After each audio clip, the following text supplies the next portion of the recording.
Hey there, it's Ian Koniak, and today I'm going to talk about the waiting game and what to do and what not to do during the waiting game.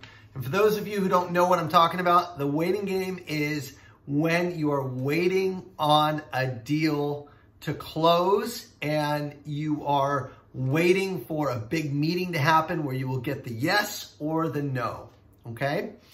And this is a moment, especially if your deal gets you over plan, which is, in my case, kind of right where I'm at in the end of the fiscal, or if the deal has a huge impact on commission, potentially, it can be really hard to wait around for an answer. So today I'm gonna give you a little pointer on what to do and what not to do during the waiting game. Number one is you need to ask yourself, have I done everything I can do up to this point to get this closed? And if the answer is yes, you need to let go.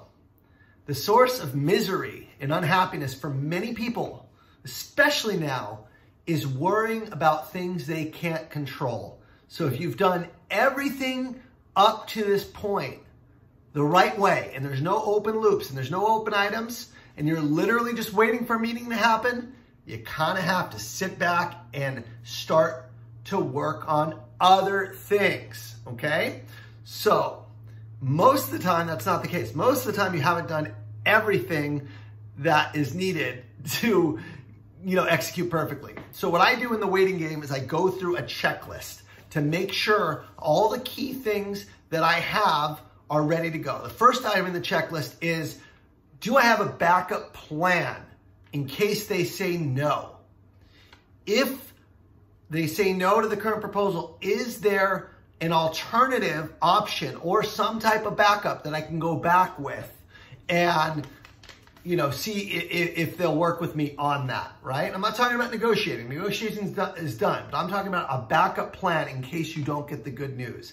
How are you going to treat that? Get that ready just in case. So I've worked on that. Great. Do I have order forms generated and approvals internally for the deal, right? Because that might take its time.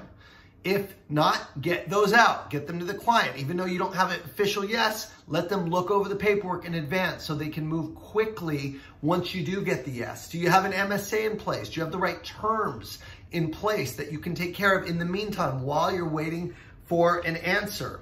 Okay, do we have a strong ROI? If not, can we put one together in case they need to further justify? Now, ideally that's done before the big meeting, but if you haven't, let's think about how we can get an ROI to justify in case you don't get the right answer. Do you have some type of implementation plan or training you could send them in advance or sign them up for some training so they can get started? Think about all the other things you could be doing while you're waiting. What you don't want to do is be grabbing your hair and running circles and thinking like, what am I going to do? I'm stressed out, which believe me, I've been there a lot of times. But luckily, at this point, I'm in a maturity point in my career where I can honestly say that, if I've done everything I can up to this point, that's all I can do. And you kind of have to let go at that point.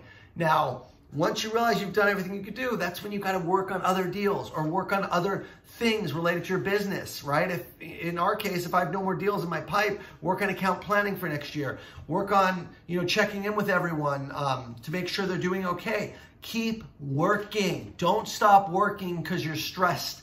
When you're stressed is when you need the distraction and focus on other things. So I hope this is helpful. Nobody likes to be in the waiting game. I know it's a painful place to be. So hopefully these tips will help you address some of the things that you can be doing while you're waiting to make sure you set yourself up for success in case something bad comes back or you don't get the news you want.